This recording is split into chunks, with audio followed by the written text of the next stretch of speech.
Hello, my name is Denise from Color Market, your online store for everything healthy. Welcome to our first podcast of this year. We are very happy to have Elika here as our guest today. She is an energy optimization coach and the founder of Health Concierge. And she has had over a decade of experience helping high performers from Dubai to Singapore rebuild their energy from the inside out. So today, we're so happy to have Alika here to share a bit more about her work. I'm going to hand it over to you, Alika. So excited for you to be here. Could you just tell us a little more about what you do? Absolutely, and thank you. I'm excited to be here. We've got a really interesting, juicy topic today, so really good. So I work with business leaders, entrepreneurs, organizational teams who want to manage their energy and avoid burnout. So one of the things that I commonly talk about is that energy is our most valuable currency and it is a measurement of success. So it's something that we look at in all areas of life, and my job is to audit where people are not using their energy efficiently and help them to build the lifestyle habits with the insights and the wisdom and the resources they need so that they can literally be in overflow of this valuable currency.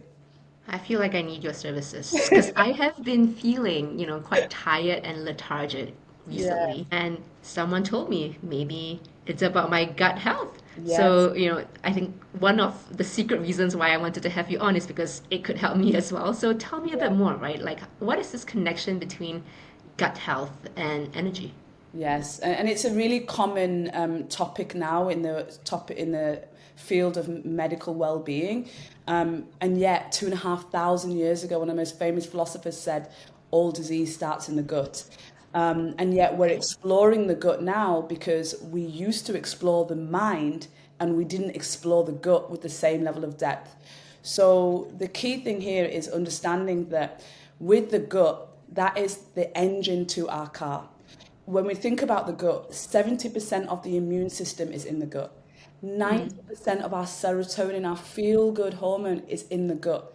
Up to 50% of dopamine, think about what motivates you. These are neurotransmitters that really get you to drive and do things and feel motivated to do it, is in the gut. So the gut is literally known as the second brain. When we look at it like that, like our second brain, think about how much we put on the importance of brain health today, and our gut is known as the second brain. So understanding that, you understand like what all the science and research is showing us. There's 100 billion neurons in the brain and 500 million in the gut. So Oh. we can't imagine, because you know how we are as humans, that we value a lot of what we see, but there is around 500 species or about 3 pounds of bacteria that lives in the gut. So this is good. So what you're saying is that whatever we eat and consume will affect, I guess, the bacteria in our body and they release Yeah, hormones or yeah, things that make us feel good or not feel good. that's it. Let's simplify it. We have a messenger channel and it's called the vagus nerve. It's the largest nerve in the body. It goes from the brain to the gut. So every single time we eat that piece of cake and we're like, oh no, I shouldn't eat this, but well done. You've just sent a signal to your gut not to digest that because it's a messenger that it just received. And so when I talk about things like serotonin, dopamine, and all of the immune system in the gut, these are messengers that are going up and down this communication highway from the brain in the gut. So when we look at the gut and we understand that all these bacteria, all this ecosystem that lives in there, we start thinking, how do I get that to thrive? Like, how do I get an ecosystem like the Amazon or the Great Barrier Reef? These are ecosystems. How do I get the ecosystem that lives in me, in my gut, to thrive? And so that's why it's such an important topic around energy. It's why it's such an important understanding of the gut and the brain connection. So I like that question, right? So I think everybody on the podcast would be, so how do we get our ecosystem and our gut to thrive? Yes. What are some easy ways probably to get started or some easy ways to kind of know whether our gut is doing well or not? Yes. So I always look at things holistically because, as you know, I look at things through the lens of what gives us energy and what takes energy away from us. So your gut is not where you just digest food. It's actually where you digest life, right? And so if you think about that communication channel that we've talked about, that makes a lot of sense. So when your gut is inflamed, your energy is fragmented. Hmm. So the key thing is how do I get my gut, this ecosystem, to be thriving? And then we need to think about, well, what does it need? All those bacteria, what does it need to thrive? And so that is the foods that we predominantly eat and the lifestyle that we have. So if we just start with the foods that we eat, the main food that of the good bacteria, and we always need a little bit of both to simplify good and bad, because the bad strengthens the good gets stronger because it has to fight the bad, all of that sort of stuff. But the good thrives off fiber. And so that's why you'll notice no matter what diet trends in, fashion or whatever's going on, they always seem to commit to the same story that we should eat more vegetables. And that's because vegetables contain so much fiber and a bit of starch. Fruit also contains a lot of fiber, but as you know, fruit contains a lot of natural sugars. And grains also contain a lot of fibers, but also a lot more starch and sugars, natural sugars. So that's why vegetables becomes that food of choice to feed that healthy bacteria. And then that's just one obvious part of food and obviously nutrition. But then there are different types of foods that really fuel the bacteria that's in there that thrives. And this is the fermented foods. So with the fermented foods, we have the common ones like the kimchi or the sauerkraut. We have your dairy fermented foods like your yogurts or your kefir.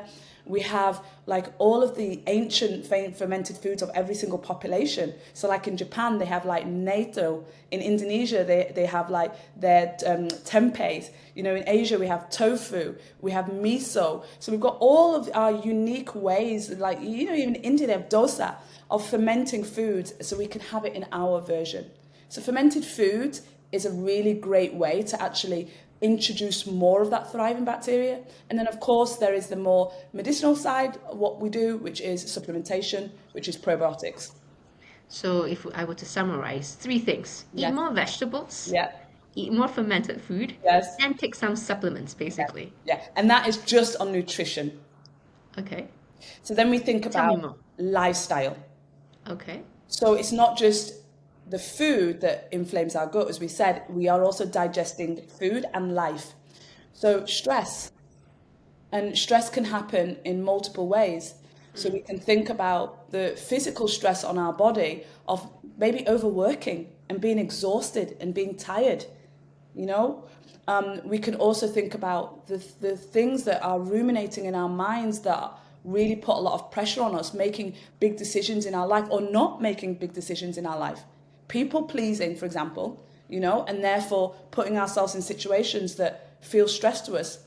And then we can also think about like how we feel about how certain things making us feel. So sometimes we have relationships in our life that put a lot of pressure and stress on us. Think about the boss that you have difficulty working with, or your colleagues and all the things, or as well as our intimate relationships. So these are all things that cause not just stress, which human beings are designed to tolerate, but chronic stress, which is the repeat pattern of stress.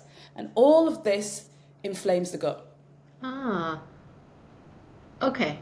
Interesting. Because I did wake up at 5 a.m. this morning. I couldn't fall back asleep, probably due to some stress and issues. So you're saying like physical and mental stress affects the gut as well. So Yes. what are some symptoms, I think, um, that shows that our gut is inflamed? So how can I easily analyze, right, whether Yes. I have an inflamed gut and that I should have a plan, basically? Yeah. The most obvious one is bloating or any digestive issues. Yeah. So most commonly what we see is people eat and they just bloat immediately. Or even, I have a lot of clients, and I know I definitely experienced this myself, or fasting to see if there was any issues in my gut that I could help heal, and waking up and feeling bloated before I even had eaten. And that just shows also a very slow digestion pattern, and therefore the gut is not doing its natural energy digestion pathway. So it can show up that way. So the bloating and the gas also can be diarrhea, it can be constipation. It can be symptoms that have gone past the actual sensation in the gut that you can see or feel. For example, skin breakouts, right? So again, if the gut is not digesting all of the nutrients of the body in the right way, if you have toxins in your body and the gut is really trying to work with the liver to do all this can show up on our largest organ, which is our skin. It can be migraines. So remember we talked about that connection from the brain to the gut. So that highway of communication, then it can signal through the mind. So we can have headaches or we could have brain fog. It's common ones. Okay, so it sounds like it's bloating, perhaps, some breakouts on the skin, headaches, Yeah, brain fog. So yeah. it sounds like these are some symptoms of when your gut is inflamed, or basically you're not digesting your food really well. Yeah, and you feel that it's slow. Like, people will sometimes say, I eat and I feel like it's still sat in my stomach. Ah, yes. There's not just the bloating or the gassy feeling, but it's also the feeling that the transition time seems very slow. And it's not the type of food we eat. Yes, so the type of food that we eat definitely affects it. So if we are not feeding the body with the right bacteria, so obviously the right bacteria is that fiber that comes from vegetables, and it also comes from the whole foods that we talked about. So it could be the grains, it could be the fruits. But if we're instead going for processed foods, right? So processed foods are foods that are far away from their minimum source. So when we take an orange and we take off the skin, we have a whole food. When we take the orange and now we squeeze it and we have now still got the orange juice with the bits inside, now we've got a second form of the food. But then when we have the orange juice and we remove the bits, now we've got a third form. And that's just basic, that's like avocado to guacamole, orange to orange juice, right? But then we have these highly processed foods where the food looks like nothing like its original source, right? Yeah. When we can think of so many foods like that, sausage rolls, we could even say bread, pasta and noodles, right? Looks nothing like the original source. So processed foods are not designed for and recognized by our organs as humans, and therefore the body recognizes it as an alien, as a toxin. And so if the gut in the bacteria, if the bacterial gut, should I say, doesn't recognize that it is its food source, that means it's feeding something. And what it's actually feeding is the bad bacteria. The bad bacteria that thrives off sugar and processed foods, which a lot of those processed foods are starchy and convert to sugar. So yeah, so all of that in terms of nutrition. So let's say, there's a person, aka me. I wake up a lot at 5 a.m. I can't fall back asleep. I feel a bit stressed out, I feel a little bloated after eating. And so I recognize these symptoms. Oh, okay, maybe my gut health is not great. What are some things I can do, I guess, immediately? And how long do you think it would take to take effect for me to feel a little better? Or is there something more serious I have to go and consider, like Yeah. coming to a gut health coach, for example, or going on a long plan? Are there simple things I can get started just to see some progress? Or Yes. what would you recommend?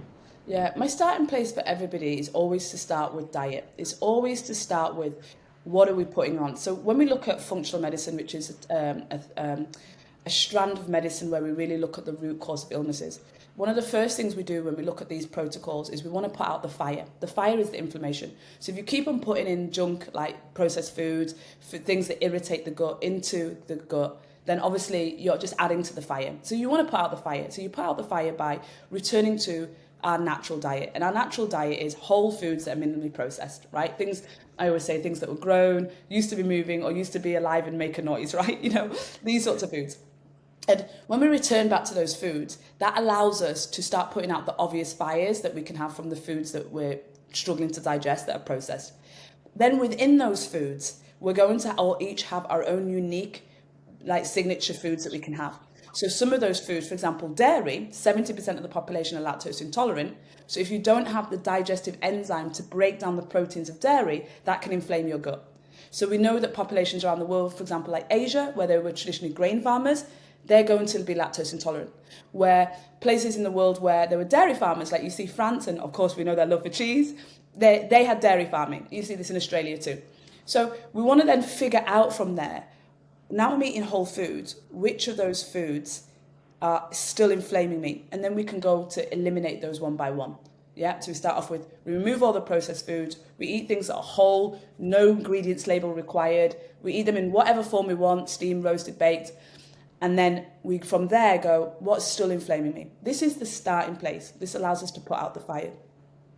Then once we put out the fire, we can start introducing foods that really help to heal the gut lining. Okay, so clearly we wouldn't be doing this all on day one, but it's a slow introduction.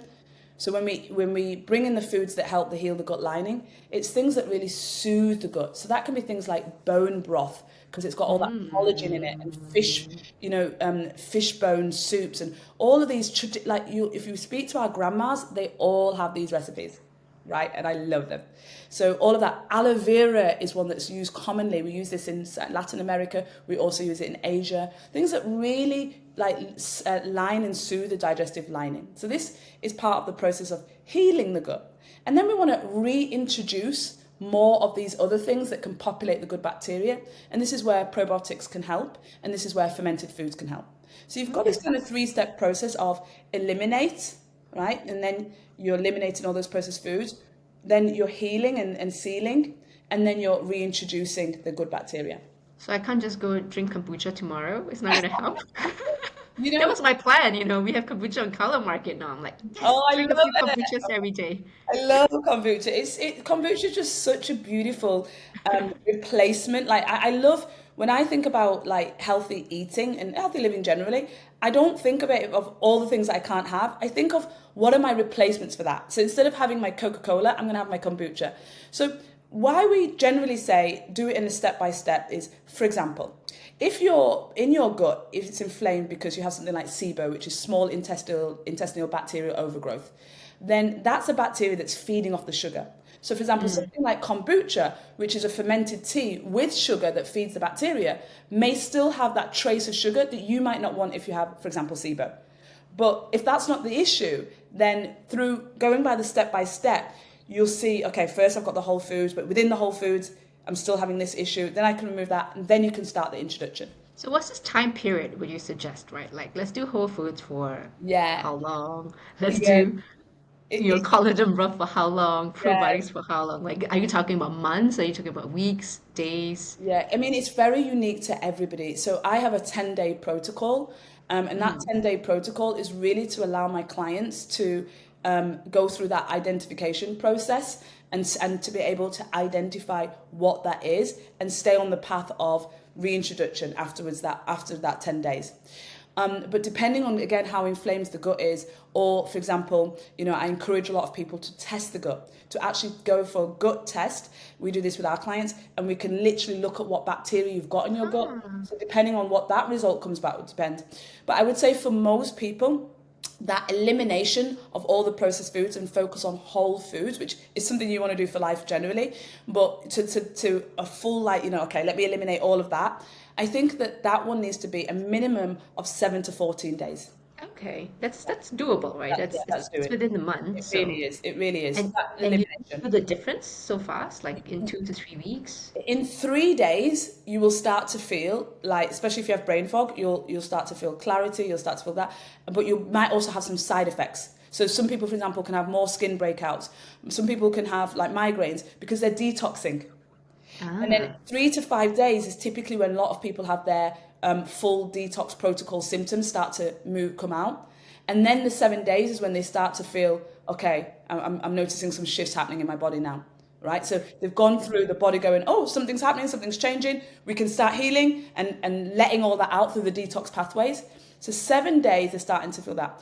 So sometimes we allow for more because if we can really help the body to detox naturally, this is just a natural detox, then when you do the reintroduction of more foods, then its body is more sensitive to the foods that is triggering your inflammation.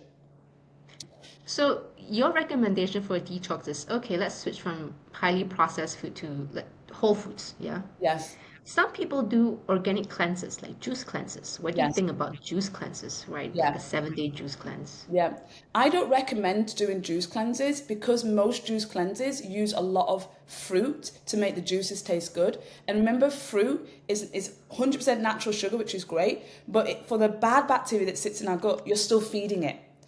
So the only time I recommend juicing is if you're actually juicing with vegetables. Now, I absolutely, when doing juicing, would want green vegetables because that's the detoxifying vegetables. And then what you could do is you could take a fruit that is very low in natural sugars, so let's say a green apple, for example, and you could introduce that as a little bit of sweetener. But honestly, the best is really to start with whole foods. But each person, I mean, this is the whole thing. By DNA, we're like 90% we're the same. The things that we see of each other, like we're pretty much the same. 99% actually the same. But by the microbiome, which is the name that we give for all the bacteria that predominantly sits in the gut, we're 100% different. So even when, this is why I have to focus on doing such personalized support, because that would mean that one person would be able to take the juice cleanse, maybe because they're having difficulty digesting even whole foods. And so the best thing for them is to, let's just put them on vegetable juice cleanse. But another person is only having issues because they're digesting the wrong foods. And so the best thing for them is to transition to focusing their diet around whole foods. You mentioned about bacteria and Yes. how you're feeding it, right? So I want to touch on this topic of cravings, yeah? So I think obviously everybody will go, I would love to do this, right? I would love to get my gut health in place again. But I think for me at least, I have these cravings for unhealthy stuff, especially when I'm stressed. I want to eat chocolates, I want to eat, I don't know, ice cream, I want to eat bread, and I just wanted to understand maybe the science behind this. Like, what is contributing to these cravings? Yes. And how can I guess, stop them and go on this, beautiful 7 to 12 day cleanse to really reinitiate everything? Yeah. So this goes back to what we were talking about at the beginning about the messengers from the brain. So the brain is sending signals. We call them neurotransmitters. And so you all have to think that our brain is sending signals, activating our hormones as well. And these are all messages that are going through the body, activating certain hormones and things to happen. So when we get that signal, so we talked about the brain and the gut connection through the vagus nerve, when we get this signal, there's like a communication highway that's happening. So when we're putting into the gut food that is feeding the bad bacteria, then I ask you this, which one do you think is stronger, the wolf or the puppy dog? I mean, it depends. The puppy dog is pretty cute, but I guess the wolf is stronger. Well, the one that is stronger is the one that you feed the most. If you starve the wolf and you feed the puppy, it actually becomes quite strong. Okay. And so I've taken this to the good and the bad bacteria. If you start to feed the good bacteria and you fuel it, like think about how most people start the day. If you start the day with bread, cereal, a pastry, well done. You've just fed the wolf first. Whereas if you start the day with some eggs, some avocado, some spinach and mushrooms, now you've fed the puppy first. So this one gets stronger. Now, the one that's stronger now can start to bark the most or make the most noise or activate most or send the right signals. And so now this is the body sending these signals.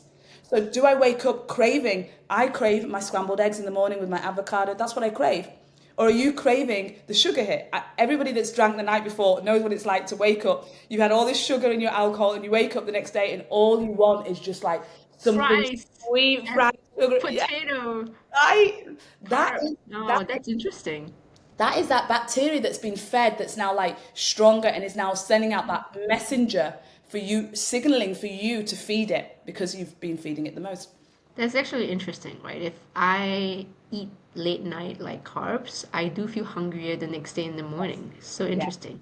I guess it's because my wolf or my bad bacteria is like, oh, I'm Yeah. strong now, feed me more. And we have to be practical as well. Like, so I'm very practical with my clients. I'm like, let's not try to be perfectionist or rigid because that's not how we live the life and enjoy it, right? But for example, it can be something like, if you're going to have some carbs, maybe for example, chips. Like we've always, and if you think about all traditions, when we've eaten things like white potato, we've always eaten white potato with fats. So whether that's fries, whether that's, the Indians sauteed their potatoes in ghee when they were making their potato curries, we always had it with fats. And what the fats does is it slows down the release of the sugar.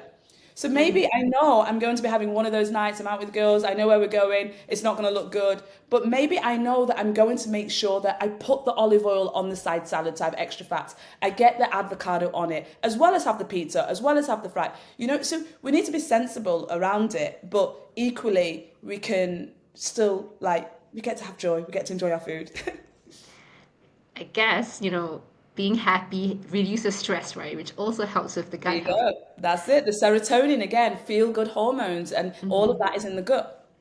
So I'm so curious how you got started out with all of this, right? So I think you started out as a wellness chef and also Yes. had your restaurant. Maybe tell me a bit more about your background and how that journey actually evolved into the work you're doing today.